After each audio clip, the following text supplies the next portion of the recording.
Em dezembro de 1994, Herbert Viana e Carlinhos Brown se encontraram nas ruas de Salvador. O músico baiano tinha ganhado projeção nacional um ano antes com o Timbalada, e o vocalista dos Paralamas era fascinado pela musicalidade de Brown. Tocando um violão e de forma surpreendente, Brown começou a construir uma melodia. E Herbert foi tentando acompanhar. Vamos fazer a letra pra isso.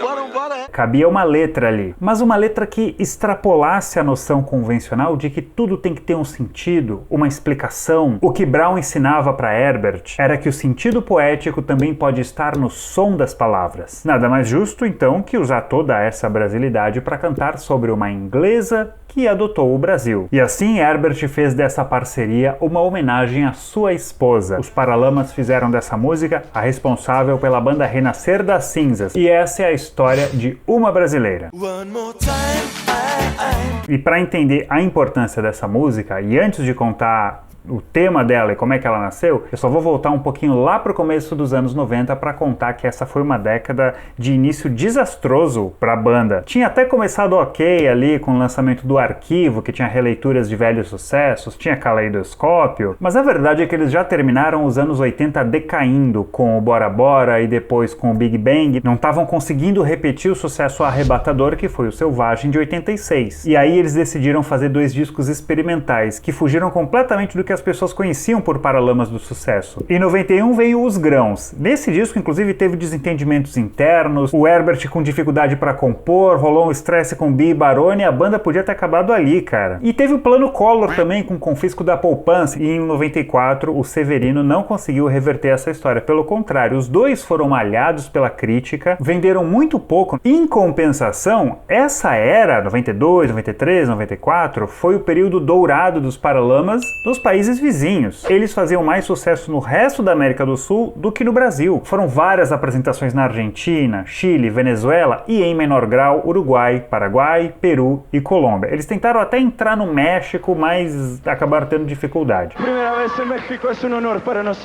O mercado argentino tinha sido cultivado aos poucos, com alguns shows e muitas viagens promocionais, num crescendo que levaria o trio a ser considerado o melhor grupo brasileiro de rock argentino. É o que escreve Jean-Marie França na biografia Paralamas do Sucesso Vamos Bater Lata, um livro muito difícil de encontrar. E foi isso que salvou financeiramente, na primeira metade dos anos 90, Herbert, Bi e Baroni. As coisas iriam mudar aqui no Brasil com o lançamento do Vamos Bater Lata e, em especial, com a canção Uma Brasileira. Daqui a pouco eu conto como eles chegaram no disco. Agora vamos falar sobre a música, como é que surgiu. Como eu falei lá no começo, os Paralamas eram fascinados pelo Carlinhos Brown e o grupo que ele ajudou a criar, o Timbalada, que surgiu em 91 no bairro do Candeal, em Salvador, dentro de um projeto social liderado pelo Brown. Ele procurou novos talentos e deu oportunidade para eles na música. O Brown e os Paralamas já se conheciam. O Carlinhos tocou no disco Os Grãos junto com outros 2 percussionistas na faixa Carro Velho, que é inspirada no axé.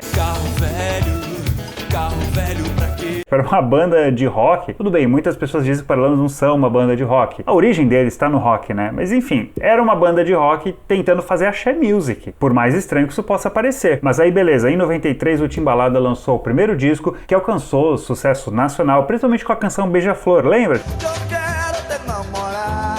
E aí, em 94, numa viagem à Bahia, o Herbert encontra o Brown numa rua ali de Salvador. E com um violão, eles começam a tentar fazer uma música. Esse encontro foi gravado. O Carlinhos está no violão e ele vai rapidamente criando uma melodia. O que é a melodia? É a forma de você cantar música com a base instrumental ali no fundo. E o que mais impressiona quando você assiste é que o Brown vai criando essa melodia ainda sem letra, mas ele coloca alguns fonemas, né? Sons. Então, por exemplo, a letra virou Uma Brasileira, O, ele sabia que tinha que ter um O ali. Essa música é demais, meu. Essa música...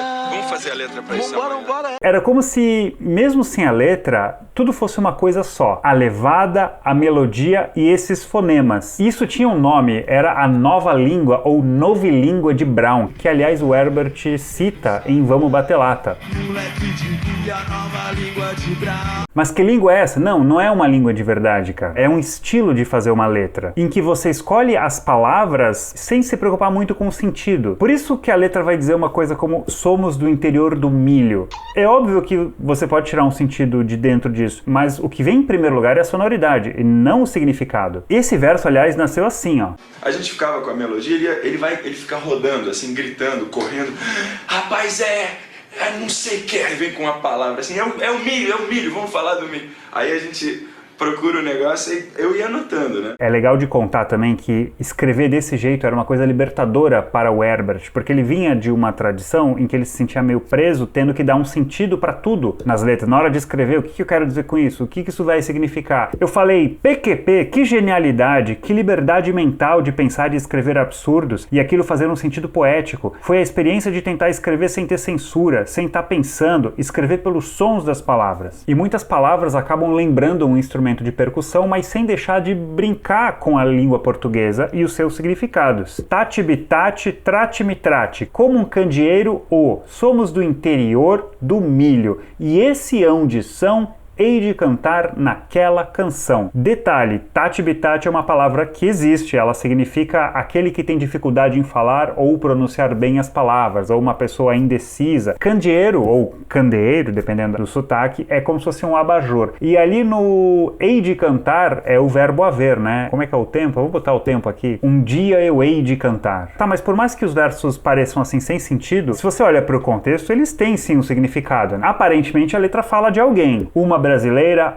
uma forma inteira, you, do inglês, você, você, você. E também remetem assim a paixão e cenas tropicais. Nada demais, nada através. Uma légua e meia, uma brasa incendeia, da paixão. Deixa o sal no mar, deixe tocar aquela canção. E o refrão, que é repetido várias vezes, one more time, que é mais uma vez. Não eram conhecidas declarações do Herbert comentando a existência de uma suposta musa inspiradora, né? Quem seria essa brasileira? Ou será que ele fez uma homenagem à mulher brasileira? Será que é um gringo apaixonado pelas mulheres brasileiras? Nada disso. Recentemente, agora em agosto de 2023, os Paralamas foram no Caldeirão com Mion. E eles iam tocar essa música e, de uma forma meio inesperada, assim, o Herbert pediu a palavra e contou que essa é uma homenagem para sua esposa à época, Lucy Needham. O meu eterno amor, ela era inglesa de nascimento. Eu acabei desenvolvendo um ponto de vista sobre uma pessoa primeiro-mundista britânica tão interessada na cultura daqui. Ela estudava isso muito, muito. E aí, por conta disso, eu tentei escrever uma canção usando no refrão a língua dela, mas descrevendo isso, dizendo que ela tinha uma alma brasileira mesmo, muito curiosa, muito interessada e muito entusiasmada. Herbert e Lucy se conheceram em meados de 1990. Ela era repórter da BBC, emissora pública inglesa, e foi fazer uma entrevista com os Paralamas. E daí rolou um interesse, rolou um encontro, e eles acabaram se casando em 1992, tiveram 3 filhos. Quando eu entrei nesse mundo que é muito diferente, não estava acostumada, eu tinha um pouco de ciúme. Não preciso falar que eu sou inglesa. Acho que dá pra ver no sotaque. Eu contei um pouco mais sobre a relação entre eles no vídeo que eu falo sobre o acidente de ultraleve do Herbert. O link apareceu aqui em cima e também tá lá na descrição. Vale lembrar que nos anos 80 ele tem uma grande decepção amorosa com a Paula Toller, que inspira diversas canções na segunda metade dos anos 80, mas quando vem a Lucy, ele, se recupera e ela é a mulher da vida dele. E ela inspirou outras canções também, como Nebulosa do Amor, que tá no Big Bang, que é sobre a primeira noite que eles tiveram juntos em Londres. Então, feita essa homenagem, a canção Uma Brasileira foi incluída num disco, um disco duplo, né? Tinha o Vamos Bater Lata, que era um disco ao vivo, e junto vinha um disco com outras 4 músicas. Eu vou falar como é que surgiu esse disco duplo. Mesmo com 2 experiências ruins, que foram Os Grãos de Severino, não ruins musicalmente, mas em termos comerciais, a turnê do Severino estava indo bem, assim, os shows eram bons, mesmo que o ritmo tivesse diminuído um pouco, a banda sentia que os fãs continuavam indo atrás deles. E tem mais, como eles já tinham mais de 10 anos de carreira, uma galera que, era criança, estava engatinhando quando eles estavam começando, estava descobrindo os Paralamas ali naquela metade dos anos 90. E daí surgiu a ideia de fazer uma gravação de um show da turnê do Severino. Em dezembro de 94, eles registraram em 2 apresentações no Palace, em São Paulo. E aí, cara, que rolou essa ideia, colocar junto do disco ao vivo um outro disco extra com 4 músicas de estúdio e vender tudo pelo preço de um. Você acha que os caras gostaram? O baterista João Baroni contou recentemente ao canal Alta Fidelidade qual foi a reação da gravadora. Os caras, isso não vai dar pé, isso não vai dar certo. E o Herbert, não, vai ser sucesso. Pô, pensa como é que seria isso no exterior. De alguma forma, eles foram obrigados a levar em conta o que a gente estava falando, porque a gente estava vindo, primeiro, no exterior, bem pra caramba.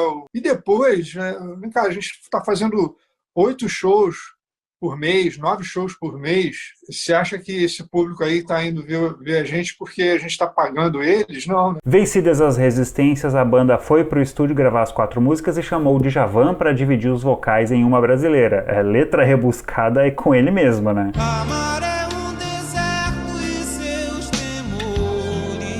Além do trio e do cantor alagoano, também estão nessa música o percussionista Eduardo Lira e o trio de metais Monteiro Júnior, Senô Bezerra e Demétrio Bezerra.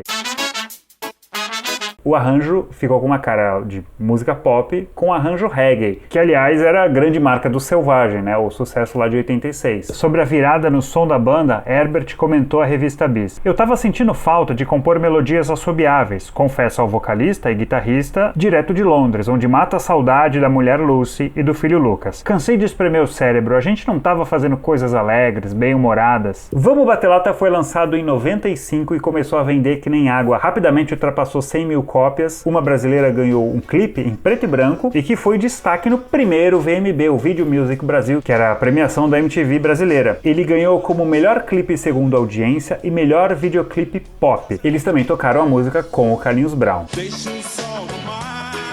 Outra coisa que alavancou as vendas do Vamos Bater Lata foi uma polêmica com a música Luiz Inácio 300 Picaretas, em que os Paralamas foram censurados a partir de uma ação movida pela Câmara dos Deputados, mas essa é uma história que eu conto em outro vídeo. Uma Brasileira tornou-se a canção mais conhecida dos Paralamas fora do Brasil. Ela tocou na Europa, tocou nos Estados Unidos e com Vamos Bater Lata finalmente eles superaram o Selvagem. Este é até hoje o disco mais vendido da história dos Paralamas do Sucesso. E a brasileira, quem diria, não era de nascença, mas, como dizia o Herbert, era uma brasileira de alma. Essa foi a história de uma brasileira e os membros do canal assistiram a esse vídeo com um dia de antecedência. Para ter esse mesmo benefício, é só se tornar membro, o botão tá lá embaixo, a contribuição é de menos de R$10 por mês, você assiste a vídeos exclusivos e também vota nos temas do canal. Era isso, e até a próxima.